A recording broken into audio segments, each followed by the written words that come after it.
हमारी उपस्थिति अभी पटना उच्च न्यायालय में है। पटना उच्च न्यायालय में आप देखेंगे कि हमारे साथ बात करने के लिए पटना उच्च न्यायालय के एडवोकेट सीताराम प्रसाद जी मौजूद हैं और यहाँ आपको एक फाइल नजर आ रहा होगा।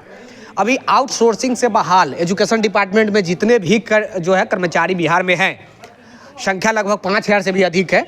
उन लोगों को निकालने के लेकर 31 मार्च तक उन लोगों को निकालने के लेकर सख्त जो है वो निर्देशित लेटर जारी किया गया, जिसमें कहा गया है कि अगर वो लोग रहेंगे तो उनसे ऊपर के जो भी अधिकारी है उनको अपने जेब से पैसा देना होगा। ये मैं नहीं बोल रहा हूँ भैया, ये कौन बोल रहा है? विभाग बोल रहा है। तमाम लोग न्यायालय के शरण आ रहा है। ऐसे भी काम करा कर किसी को एक निकाला जाए तो वो भी सही नहीं है अकॉर्डिंग टू लॉ। हमारे साथ बात करने के लिए एडवोकेट साहब है। ये वही एडवोकेट साहब है जो बीआरपी का केस इन्हीं के पास पहुंच रहा है। देख सकते हैं ये तमाम फाइल है।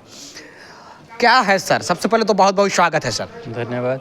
देखिए, इसमें यह है कि जो बीआरपी थे या फिर जो भी आउटसोर्सिंग से अपॉइंट हुए थे उन लोगों को सडनली एक लेटर निकाल दिया गया है, जिसमें ये कहा गया है कि इन लोगों की अब ज़रूरत नहीं है हमें।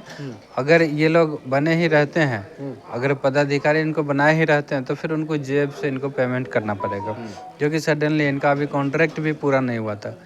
जो था इनका जो 1 साल का 2 साल का कॉन्ट्रैक्ट था वो भी अभी पूरा नहीं हुआ, लेकिन डायरेक्टली इनको निकाला जा रहा है। उसी के लिए वो लोग आए हैं। अच्छा, एक बात बताइएगा सर, 31 मार्च तक निकालने का सख्त निर्देश आया है। एक तरफ नीतीश कुमार जो है नौकरी बांट रहे हैं भैया, अब बिहारी को दे रहे हैं कि दूसरे स्टेट वाले को दे रहे हैं, मैं इसके ऊपर टिप्पणी नहीं करूंगा। मेरा कहना है स्पष्ट है कि वो नौकरी जब दे रहे हैं तो फिर निकाल क्यों रहे हैं? अब नौकरी दे रहे हैं तो निकाल क्यों रहे हैं, वो तो उनका अपना पॉलिसी है कि क्या करे, जो इलेक्शन का व्यू होगा या फिर कुछ होगा। लेकिन ये जो इनको सडनली निकाल देना, अब बताइए, सबका एज जो है एक्सपायर कर गई है। नौकरी लेने वाली एज सभी पार कर चुके हैं, तो अब इनका क्या होगा? हालांकि ऐसा नहीं है कि वो पोस्ट खत्म कर दी गई है, पोस्ट अभी है ही, ठीक है। अगर इनको निकाल दिया जाएगा तो वो पोस्ट पे कौन जाएगा? कलेक्टर साहब तो नहीं आएंगे?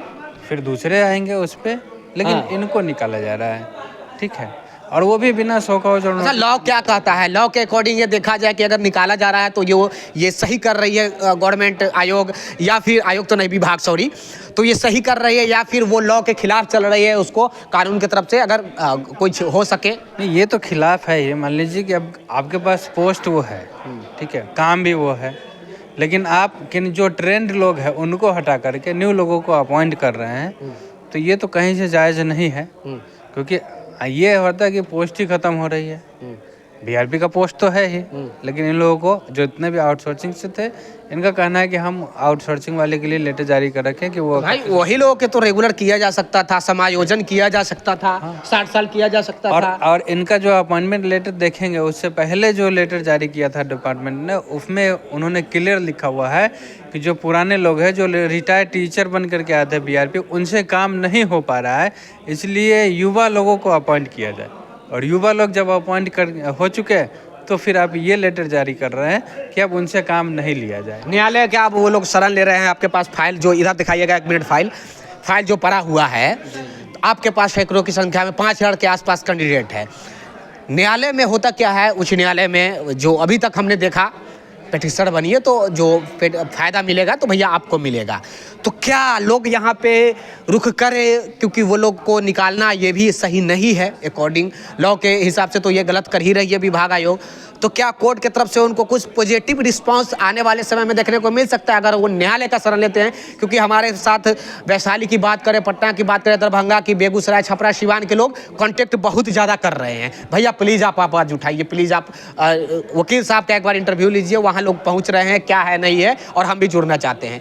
तो क्या है सर, पटना वाले भी मर रहे हैं, क्या होगा इसमें? अब उस लेटर को चैलेंज करना पड़ेगा, और होने जा रहा है चैलेंज। आपके सामने में वो फाइल पड़ा हुआ है, लगभग उसमें 200 से ऊपर पिटिशनर बन चुके हैं उसमें, ठीक है। अब वो कोर्ट ओपन होती है तो फिर वो डलाएगा, रीड फाइल होगी उसमें, फिर उस पर बहस चले, देखते हैं क्या होता है फिर आगे। मतलब ये एक सर्विस मैटर अब फिर से चालू होने जा रहा है? फिर से चालू होने जा रहा है। ये चालू होने का नहीं कहेंगे, दूसरे पे जिन लोगों के पास अब कोई भी सोर्स नहीं है इनकम, उनके ऊपर आफत आ गई है। देखिए, मैं तो एक ही चीज़ कहूँगा कि अगर आप सर्विस किए हैं और उसके बाद आपको इसके बाद लग रहा है कि हम दूसरे को ये स्कोप मेरा नहीं है सर्विस करने का, या फिर हम कहीं नहीं कर सकते हैं, मेरा एज एक्सपायर हो गया, हम पढ़ने में वीक है, फलाना ढिलकाना जो भी है, तभी आप यहाँ जुड़िए। मेरा बात मानना यही है क्या सर, मैं गलत बोल रहा हूँ? देखिए ना, अब वो जो लेटर निकाले हैं, हटाने का भी लेटर निकाले हैं, उसमें भी उन्होंने क्लियर बोला हुआ है कि ये इनका काम इतना इम्पोर्टेंट था, बीआरपी लोगों का इतना इम्पोर्टेंट काम था कि स्कूल का निरीक्षण कौन करेगा, जो भी स्कूल में काम हो रहा है उसका निरीक्षण कौन करेगा, स्टूडेंट्स की देखभाल कौन करेंगे, फिर उनका हिसाब किताब कौन रखेगा, वो भी दर्शा भी रहे हैं जो काम ये बहुत इम्पोर्टेंट है। और उनसे अदर वर्क भी लिया गया है, अदर देन एजुकेशन भी वर्क लिया गया है, लेकिन फिर भी हटा रहे हैं, तो पता नहीं क्या मंशा है क्या नहीं है। चलिए, तो ये सब कुछ था। जिनको लग रहा हो कि फ़ायदा हो वो ज़रूर आइएगा, जिनको लग रहा हो फ़ायदा नहीं हो तो मत आइएगा भैया। अगर आपके पास 2 रुपया है और आपको लग रहा है कि हम आने वाले समय में कुछ इससे बेटर करेंगे, तो क्या ही ज़रूरी है ये नौकरी का। मेरा मानना यही है सर, अगर आपको लग रहा है कि मेरा अधिकार छीना जा रहा है, मेरा नौकरी छीना जा रहा है, जो कि सख्त ये कानून के खिलाफ ही कर रही है विभाग, तो फिर आप न्यायालय आइए, आपको यहाँ से शरण तो अवश्य ही मिलेगा, क्योंकि उच्च न्यायालय है और उच्च न्यायालय ने शरण देगा तो कौन देगा अगर गवर्नमेंट गलती कर रही है तो। जाते आते आप क्या कहना चाहेंगे वैसे लोगों को जो 5000 की संख्या है और इन लोगों को निकाला जा रहा है, घर परिवार वालों को अब रास्ते पर आ जाएंगे, क्या इन लोगों के लिए कहना चाहेंगे? देखिए, इनके पास तो अब कोई उपाय नहीं है न्यायालय के अलावा, ठीक है। तो अब बेसिकली जिनका बहुत लोगों का तो लेटर जारी हो गया, डिस्ट्रिक्ट वाइज लेटर जारी हो गया है कि अब आप काम नहीं करें।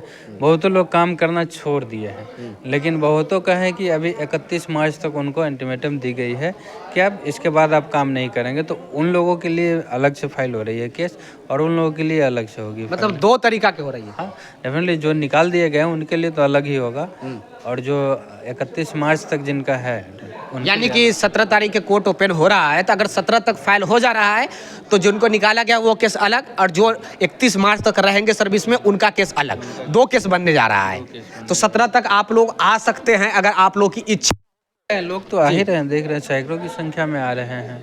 मतलब आना चाहिए। अब देखिए, हम ये नहीं कहेंगे कि आना चाहिए, लेकिन इसके अलावा आपके पास कोई अब रास्ता भी नहीं है नहीं आने के अलावा। क्या कुछ पॉजिटिव तो फीडबैक मिले तभी ना हम आएंगे, चाहे कोई आएगा।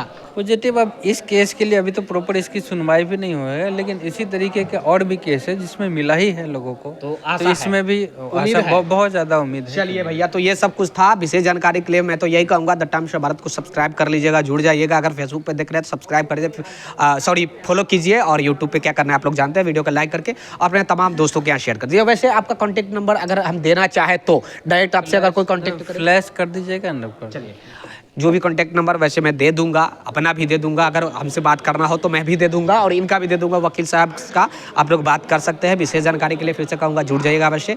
जाते जाते यही कहूँगा कि अपने अधिकार के लिए लड़ना तो चाहिए, इसमें भी कोई दोमत वाली बात नहीं है। चाहे जिस भी फील्ड में हो, जिस भी लाइन में हो, अपने अधिकार के लिए लड़ना चाहिए। और आपका अधिकार छीना जा रहा है, जो कि सरासर गलत है।